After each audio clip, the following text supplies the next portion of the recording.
Live news, खबर तो पक्की है। नमस्कार, मैं शंभू कुमार, आप देख रहे हैं लाइव 24 न्यूज़। मैं आपको चांदनी मैटर में आप यही देख रहे हैं, कैलाश रेजिडेंसी, यहीं चांदनी का घर है और यहीं से शादी हुई थी, उसकी विदाई हुई थी और 17 अगस्त को उसकी मौत हो जाती है उसके ससुराल में मौत हो जाती है। श्रीकुंज अपार्टमेंट में वहाँ से मौत की साजिश रची जाती है। उसका ब्रेकिंग खबर दिखाने जा रहा हूँ।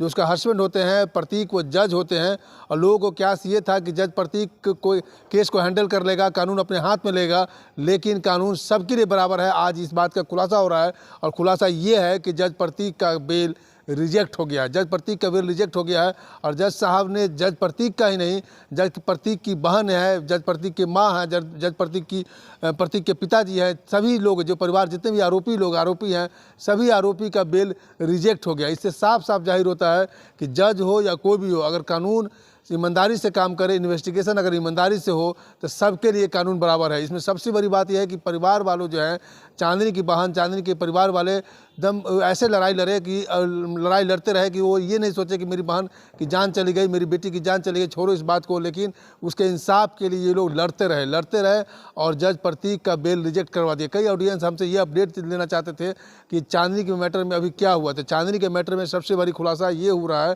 कि जज प्रतीक का बेल जो है रिजेक्ट कर दिया गया है। जज प्रतीक का बेल रिजेक्ट कर दिया गया और इसमें सबसे बड़ी बात है, रिजेक्शन का कारण ये भी दिया गया है कि जिस समय मेडिकल रिपोर्ट, चांदनी का मेडिकल रिपोर्ट जो हॉस्पिटल दिया था, जो हॉस्पिटल यूनिवर्सल हॉस्पिटल ने दिया था, उस समय जो रिपोर्ट दिया था वो रिपोर्ट सब कुछ सही सलामत दिखाया था कि सब कुछ वो नॉर्मल थी, वो ऐसे ही मतलब उसका नेचुरल डेथ का शो दिखा रहा था। लेकिन परिवार वाले को लगने के बाद जब पुलिस इन्वेस्टिगेट किया तो पता चला कि पुलिस को कि यूनिवर्सल हॉस्पिटल ने माना इस बात को कि मैं जो रिपोर्ट बनाया था वह गलत रिपोर्ट था, सारा रिपोर्ट गलत था और वो इस बात को मान करके उसने एक लिख करके दिया, सारा जो वास्तविकता था वो वास्तविकता रिपोर्टिंग दिखाया और इस बात को यूनिवर्सल हॉस्पिटल ने माना कि हमसे गलती हुई है, वो हमारी गलती है, जो ऑपरेटर है उस ऑपरेटर की गलती की वजह से हम लोगों ने उस टाइम का रिपोर्ट दिया था। उसी मेडिकल रिपोर्ट के आधार पर जज प्रतीक बेल लेना चाह रहा था, लेकिन चांदनी के जो वकील हैं, चांदनी के वकील ने उस रिपोर्ट को बिहाफ पे, जब रिपोर्ट गलत रिपोर्ट निकाला गया कि ये गलत रिपोर्ट था, जब कोर्ट यूनिवर्सल हॉस्पिटल खुद मान लिया कि मैंने जो रिपोर्ट दिया था वो गलत रिपोर्ट है, ऑपरेटर की वजह से गलत रिपोर्टिंग बन गया। वास्तविकता ये है कि ये जो वास्तविकता वो वास्तविकता दिखाया। पल्स रेट की बात करें, बीपी की बात करें, शुगर की बात करें, सारा कुछ कम था, वो सारा कुछ को माना वो, और वो माना कि गलती से हुआ है और इसमें जज प्रतीक का संलिप्तता दिख रहा है, उनके परिवार को संलिप्तता दिख रहा है कि चांदनी की मरवाने में, चांदनी को मौत के घाट उतारने में उन परिवारों का हाथ है।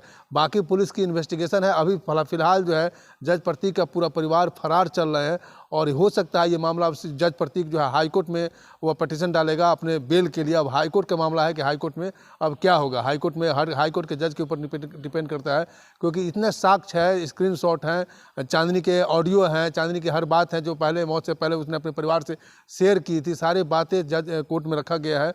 और यूनिवर्सल हॉस्पिटल का जो रिपोर्टिंग है उस रिपोर्ट पर भी सिविल कोर्ट ने जो बेल रिजेक्ट किया है वो सारे सबूत है। तो शायद हो सकता है हाई कोर्ट से भी जज प्रतीक का बेल रिजेक्ट हो सकता है। बाकी हम देखेंगे उस समय का अपडेट, जो भी होगा वो अपडेट दिखाएंगे। मैं शंभू कुमार, कैमरा जर्नलिस्ट राजेश के साथ, पटना। अगर मैं चैनल को लाइक और सब्सक्राइब नहीं किए हैं तो लाइक और सब्सक्राइब करें। Thank you so much.